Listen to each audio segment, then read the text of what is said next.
네, 안녕하십니까. 마키나락스에서 국방사업 총괄하고 있는 김민정이라고 합니다.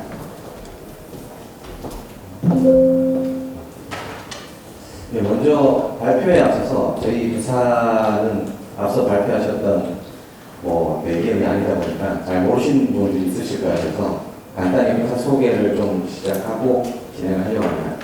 저희 회사 이름은 이제 마키나락스라고 하는데요. 지난 5월 달에 포스닥에 상장을 했습니다. 이름 때문에 많은 말씀들 많이 하시는데 상장 이후로 마키나라스라고 얘기하시는 분도 계시고, 근데 우리는 사실 마키나라스입니다. 그래서 마키나는 이제 기계, 머신의 라틴어이고요. 이제 과거에 이제 이제 영국의 튜링 박사님께서 처음에 이제 MI를 얘기하셨죠. 머신 인텔리전스를 얘기하셨고, 이후에 사실 저희가 쓰고 있는 AI라는 말이 이제 다트머스 포럼에서 16년도에 AI라는 말을 쓰기 시작했는데요. 저희 회사는 이제 DNA 자체가 원래 제조산업 쪽에서 스마트 팩토리에 돌아가는 어떤 로봇들의 고장 탐지 이런 것들을 주로 시작을 했던 회사다 보니까 아무래도 머신 인텔리전스라는 말이 좀 더 어울리지 않냐 해서 머신 인텔리전스 그걸 이제 줄여서 마키나라고 표현했고요. 락스는 이제 락앤롤 할 때 락스는 흔들다 이런 뜻인데, 그래서 머신 인텔리전스로 세상을 누리겠다라는 뜻으로 저희 대표가 이렇게 모셨습니다. 회사는 이제 상장 전까지 한 530억 정도 투자를 받았고, 현재는 약 150명 정도가 근무를 하고 있는데, 그 중에 약 70% 정도가 엔지니어로 구성이 되어 있습니다. 현재 저희가 이제 산업 현장에 적용한 버티컬 AI는 6천 개 이상이 되고요. 저희는 다들 아시는 이제 독자 파운데이션 모델인 업스테이지 컨소시엄에서 저희가 제조 국방 분야를 담당을 하고 있습니다. 저희 회사는 말씀드렸다시피 17년도에 이제 창업 이후에 주로 이제 제조 산업 쪽에서 능력을 발휘를 해왔는데, 사실 이제 제조 산업 분야나 국방 분야나 온프렘 환경에서 구축을 해야 되고 어떤 데이터의 보안성이라든가 이런 부분들이 중요하게 여겨진다는 측면에 보면 굉장히 유사한 점이 많았었거든요. 그래서 이제 실제로 저희가 국방을 조금 해보기 시작은 24년부터 했지만 24년도에 저희가 이제 많은 핵심 개혁을 시작이 됐고 25년도부터 본격적으로 이제 국방사업본부를 신설하고 국방사업을 수행해 왔습니다. 그래서 작년 25년에는 총 5개의 보시는 이제 국방사업을 수주했고 올해는 현재까지 3개 해서 현재까지 총 8개의 국방사업을 수행하고 있습니다. 이 AI 산업이 워낙 빠르게 움직이다 보니까 사실 5개월 전, 6개월 전이네요. 6개월 전에 이제 올 1월 달에 있었던 다보스 포럼이라는 건 좀 옛날 얘기 같기도 한데 그 얘기를 좀 소소히 꺼내보자 합니다. 이때 젠슨왕이 이런 얘기를 했습니다. GPU 하나가 무게가 2톤이고 그다음에 150만 개의 이제 부품으로 이루어져 있고 전력은 20만 와트를 소모하고 그리고 가격은 300만 달러. 이게 사실 이제 엠브레이 72 이제 두고 얘기를 한 건데요. 이거 얘기를 하면서 현재 이런 어떤 AI 붐, AI 산업의 붐은 인류 역사상 최대의 인프라 구축 사업이라고 얘기를 했습니다. 이 얘기를 하면서 이제 동시에 얘기했던 게 5계층 케이크를 이제 가져와 보면서 AI 산업은 이렇게 5계층으로 이루어져 있다라는 얘기를 했죠. 그래서 제일 하단부에 이제 에너지, 그리고 두 번째로는 이제 반도체, 세 번째가 AI 플랫폼, 클라우드 데이터 센터 이런 것들 얘기를 한 거고, 그 위에 이제 AI 모델과 어플리케이션이 있습니다. 우리 이걸 나타낸 이유가 사람들이 AI 산업이라고 하는 대부분 L4, L5에 있는 AI 모델과 어플리케이션만을 주로 얘기를 하다 보니까 사실은 그게 전부가 아니다. 이 AI 산업이라는 것은 앞서 얘기한 인류 역사상 가장 큰 인프라 구축 사업이라고 얘기하는 것처럼 이런 L1부터 L5까지의 전체의 발전이 이루어져서 돼야 발전할 수 있다라는 걸 강조했던 거죠. 이거를 이제 굳이 정확하게 얘기하는 건 바로 이런 거였습니다. 그래서 미국과 중국 간의 L1부터 L5의 어떤 차이를 보면 미국 같은 경우는 L4, L5 윗단에는 굉장히 많이 발전이 됐죠. 특히 이제 반도체도 강하게 앞서 있고요. 다만 이제 중국보다 굉장히 에너지 부분, 제일 기반이 될 수 있는 L1 부분에 있어서 성장이 굉장히 정체되어 있고 전력 비용 자체가 굉장히 중국의 4배에서 8배 정도 있고 인프라를 구축하려고 해도 여러 가지 이제 이관계들이 많기 때문에 데이터 센터 구축이 굉장히 느리다.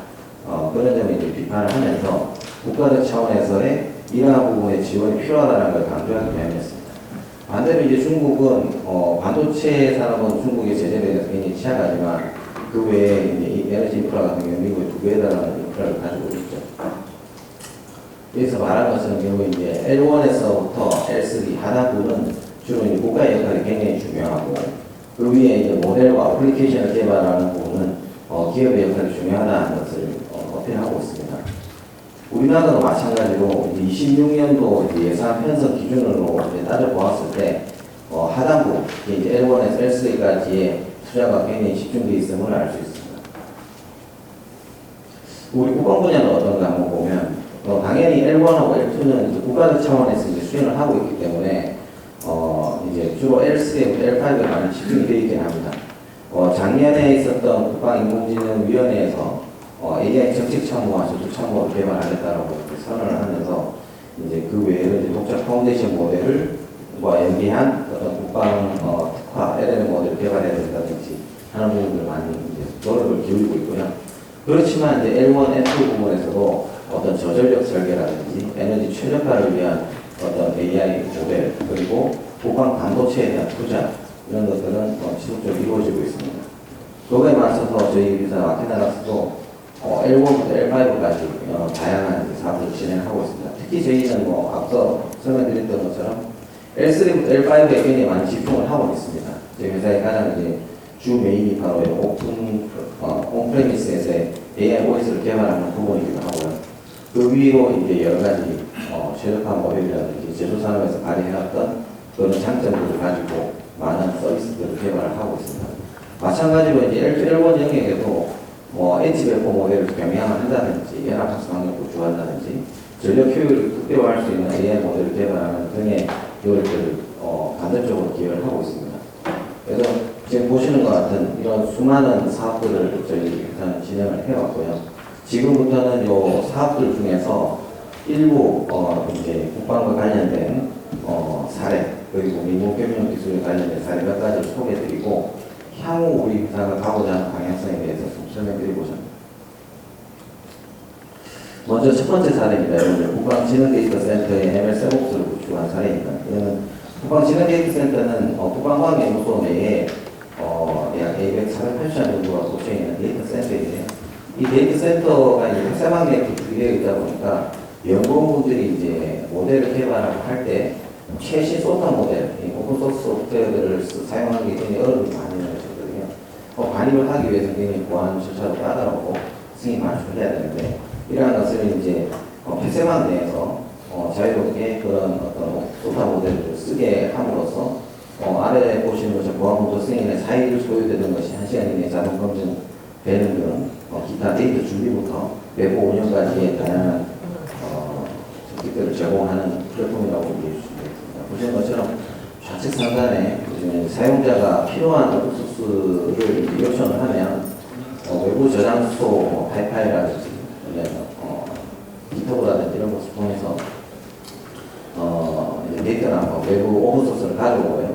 내부에서 보안 솔루션을 통해서 이제 보안상 문제가 있는지 없는지를 리포트하고 그 리포트 결과를 수익권자가 검증해서 내부 이제 MLOps 대상망 쪽으로 배포를 해줄 수 있습니다. 그러면 이제 사용자들은 그 들어와 있는 오픈소스를 그대로 사용할 수 있는 거죠. 특히 이제 파이파이 서버 같은 경우에는 전체 서버를 통틀어서 한 30테라 정도가 되는데요. 그 30테라의 어떤 서버가 그대로 안에 내부방에 미러링 되어서 이제 운영이 되고 있다라고 이해해 주시면 되겠습니다. 이제 다음은 지능형 지역 작전 지원 체계라고 하는 방사청 과제를 이제 수행을 하고 있습니다. 이건 이제 오토로지 기반으로 증상을 인지하고 지휘관에게 강습기관 변화를 추천하는 모델입니다. 다들 이제 국방에 대한 도메인의 전문성이 있으시기 때문에 잘 아시겠지만 군의 데이터는 굉장히 보안성을 중요시하고 그러다 보니까 데이터를 확보하고 학습시키는 게 굉장히 어렵습니다. 그런데 이제 군에서는 항상 요구사항을 95% 수준의 정확도와 성능을 요구를 하죠. 근데 데이터는 없는데 95%의 성능을 발휘하는 게 굉장히 쉽지가 않습니다. 이게 사실 저희가 이제 청년을 군에 입대시킬 때도 그렇죠. 이제 학습할 수 있는 사람을 입대를 시켜서 안에서 분위를 만드는 건데 군에서 요구하는 거는 다 밖에서 작품사 비밀과에 다 학습한 사람을 입대시키라는 그런 식으로 지금 진행이 되고 있다 보니까 굉장히 국방 쪽에 AI를 획득하는 것이 어려움이 있는 것이죠. 그래서 저희는 이제 그것을 먼저 어떤 데이터 정책이 풀어지는 것도 중요하지만 그것보다 이제 선제적으로 우선적으로는 기존 데이터라고 써 있는 것이 이제 공개된 데이터라든지 평문, 그다음에 합성 데이터 이런 데이터를 기초로 해서 데이터셋을 초기 데이터셋을 만들고 그 초기 데이터셋을 가지고 군에서 요구하는 수준이 95%라고 하면 95%가 아니라 70% 정도의 수준이 좀 떨어지는 AI 모델을 우선 개발해서 서비스를 합니다. 배포를 해서 이제 운용을 하면서 나오는 데이터들을 계속 이제 데이터셋을 업데이트 시켜가면서 새로운 데이터셋이 구성이 되면 재학습을 통해서 기존 모델과 A/B 테스트를 통해서 성능 비교를 하고 모델 성능이 좋아지는 모델을 다시 재배포하는 형식으로 해서 운용하면 할수록 똑똑해진 AI를 만들어야 된다라는 측면에서 이런 과제를 만들었고요. 거기 이제 지능형 GOP 작전 지원 체계는 아랫단에 있는 KAIP라고 하는 플랫폼을 가지고 만들어진 서비스가 되고요. 그 서비스에는 이제 전장상 인지 모델과 대응관계 추천 모델로 구성이 됩니다.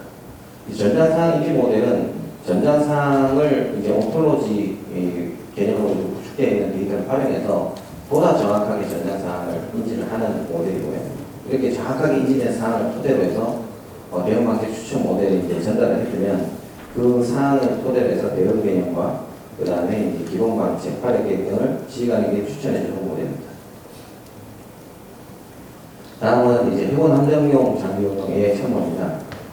이제 이것은 이제 실시간 함정 장비의 데이터를 최신하고 미승용 장비 운용 가이드를 제공했던 사례인데요.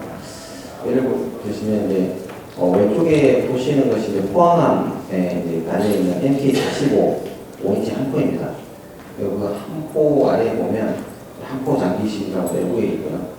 그 내부에 보면 컨트롤 패널이라고 있는데 그것도 굉장히 복잡하게 생겼습니다. 그래서 이제 사실 뭐 여러분 기사를 통해서 접하신 분은 아시겠지만 24년 7월에 이람대 사람에 대해서 장비 조작을 잘못해서 비용 미사일이 동해안으로 발사가 된 적이 있습니다. 그때 이제 했던 것이 이제 이 기숙련자가 매뉴얼 없이 이렇게 조작을 하다 보니까 실수가 있었던 건데 제가 현장에 가서 이 매뉴얼을 보니까 저 항공 하나에만도 기술 경험이 한 22번 정도가 됩니다. 기술 경험 한 건당 한 1000장 정도가 됩니다. 그래서 또 심지어도 또 이게 BA라고 하는 이제 외국 장비를 가져와서 번역한 지침서다 보니까 굉장히 좀 가독성도 좀 안 좋고요. 그러다 보니까 이제 현장에서는 승무원들이 그 정비 지침서를 명확하게 한다기보다는 전해져 오는 학습을 통해서 이제 운영을 해왔던 거죠. 그러다 보니까 여러 가지 이제 오류도 발생하기도 하고 실수를 하기도 합니다. 그리고 특히 최근에 이제 병력 감축이 있고 인력 감소에 따른 병력 감축 문제도 있다 보니까 비숙련자들이 이제 많아지는 그런 현상이 있는 거죠. 그래서 이제 저희는 이제 배 함정 내에 옆에 이제 그 장비실에 AI 참고라고 하는 폐쇄망에서 돌아갈 수 있는 서버를 구축했고 그 서버에 그 기술 경험들을 다 이제 라그 기반의 이제 AI 참고를 구축을 해서 필요한 정보를 이제 운영자가 운영하면서 물어보면서 할 수 있는 그런 시스템을 구축했습니다. 여기에서 이제 군에서 가장 중요하게 요구했던 것은 이제 근거 기반으로 환각을 차단해달라는 요구사항이었고요. 아무래도 전투 장비다 보니까 이런 환각이 굉장히 큰 치명적인 문제가 될 수 있기 때문에 그렇습니다. 이게 보시면 실제로 보시면 그냥 일반적인 칩보처럼 보이긴 합니다. 그래서 하나 이제 질문을 이제 넣게 되면 그러니까 어떻게 조작을 해야 되느냐 조작 방법을 알려달라고 하면 컨트롤 패널이 나와서 컨트롤 패널을 조작하는 것을 좀 시각적으로 표현해서 실제로 이제 운영하는 도움을 주기도 하고요. 조작 코드를 얘기하면 조치사항과 그 조치사항이 정확하게 어떤 경우에 어떻게 이제 메시되어 있다는 것 그리고 참조를 틀리다면 해당 정비 교범을 일컬어서 이제 정확하게 보여줌으로써 그러한 환각을 최대한 차단시킨 사례로 얘기해주시면 다음은 이제 엣지 쪽인데요. 이거는 사실 미군 경용 사례라고 생각하시면 되겠습니다. 이제 용접 품질을 향상시키는 용접 디자인 AI 솔루션입니다. 그래서 좌측 상단에 보면 이제 로봇이 원래는 통상 용접을 하려고 하면 사람이 티칭을 시켜야 되거든요. 사단이 이제 어떤 방식으로 해야 되는 티칭이 필요한데, 저거는 이제 AI 기반의 제로 티칭으로 이제 용접을 할 수 있도록 하는 솔루션이고요. 우측 하단에 보면은 이제 비전으로 실질적으로 이제 용접이 잘 되는지 안 되는지를 평가해요. 용접 검사. 특히 이제 뭐 함정이나 이런 곳에는 이런 용접용이 굉장히 크리티컬하게 작용하기 때문에 미국 협력으로 사용할 수 있을 거라고 이제 판단하고 있습니다. 마지막으로 이제 저희 그 마키나락스가 향후에 이제 하고자 하는 그 방향성입니다. 그래서 지금까지 쭉 이제 말씀드렸던 게 대규모 데이터 센터에서의 AIOS 사례를 설명드렸고요. 그리고 회군의 사례와 같이 이동영서 PMBC에서의 어떤 AIOS 구축 사례를 이제 설명을 드렸습니다. 아직 저희가 이제 엣지 쪽은 하지 못했는데, 이제 향후에는 그 엣지 장비에 대한 AIOS까지 이제 저희가 구축을 하고, 저기는 당연히 엣지 장비는 저전력 설계가 필요하기 때문에 엣지 장비 자체에서 어떤 학습, 재학습을 통한 어떤 걸 하기보다는 엣지 장비는 추론 위주로 하면서 데이터를 이동형 서버를 통해 전달해주고 이동형 서버에서 모델 업데이트를 해주는 형식으로 이제 되어야 된다고 생각하고요. 이동형 서버를 두는 이유는 각 작전 지역마다의 특성이 있기 때문에 특화 모델이 필요하다는 거예요. 예를 들어서 도시 지역 작전이라든지 산악 지역, 그다음 해안, 다 작전 환경에 따라 특화 모델이 필요할 걸로 보이고요. 그러나 이제 특화 모델들은 이동형 서버에서 재학습을 통해서 엣지 장비의 모델 업데이트가 될 것이고, 이제 베이스 모델은 각 이동형 서버가 대규모 데이터 센터와의 연합학습을 통해서 베이스 모델을 지속적으로 이제 진화시켜 나가야 된다라고 생각하고 있습니다. 그래서 이러한 전체 어떤 AIOS를 구축함으로써 차세대 AI 기반 지휘통일 체계, 최근 이제 국방부에서 국방의 통합 플랫폼을 이제 많이 하는데요. 그거하고 좀 여기 상통하는 부분이 아닌가 생각합니다. 예, 여기까지 이제 부사 소개드리겠습니다. 감사합니다.